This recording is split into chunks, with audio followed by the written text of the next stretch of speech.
My name is Maren Ashraf. I am 16 years old. I came to America about 5 years ago.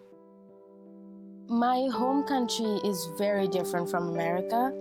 Growing up, I could not play sports, I could not show my leadership skills, but at the same time in Bangladesh, I have grew up with so many people that I miss. As a young woman in America, I had to go through a lot, especially when I came here in 6th grade. I did not know any English. People didn't have very nice things to say about me. I couldn't participate in class anymore. I couldn't read, I couldn't write. Even teachers couldn't really help that much. I used to look at the kids playing in school playground and I would be like, oh, that used to be me, but now I'm an outsider.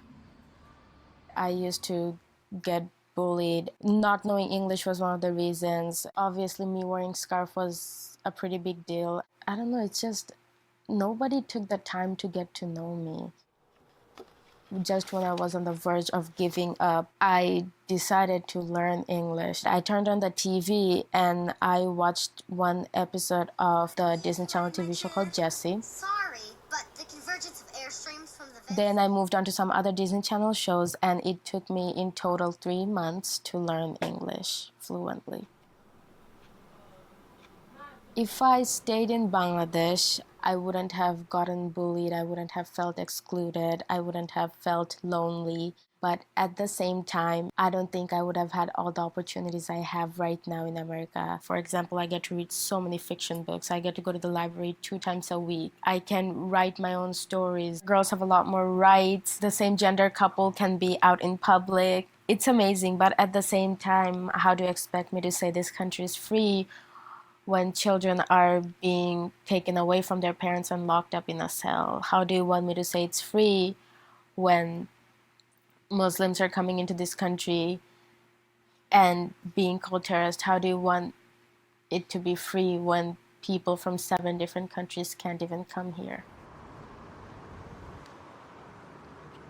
It takes a lot to accomplish something, especially when you're an immigrant, when you're a person of color, when your religion is so looked down upon. When I wear hijab, I can feel so many people being uncomfortable, even if they don't mean to be. The way they look, the way they talk about it, I always feel like I'm gonna let someone down because I'm wearing a hijab. I feel extra responsible for everything that I do. Wearing a hijab is part of my culture. It makes me feel safe. It makes me feel protected. I know the proper reasons why I'm wearing it. It's not because I'm being forced. It's not because I'm a woman, I have to. It's because it's my choice and I really want to. I used to want to really fit in, but by fitting in, I would have to lose myself, and I don't want to do that anymore. Some of my Bangladeshi friends tell me I'm too American for them. I am not the traditional Bangladeshi girl anymore. My American friends tell me I am too Bangladeshi for them. I'm not what typical American looks like. I don't even know who exactly I am. It's like I'm floating in between 2 dimensions, but I couldn't be happier.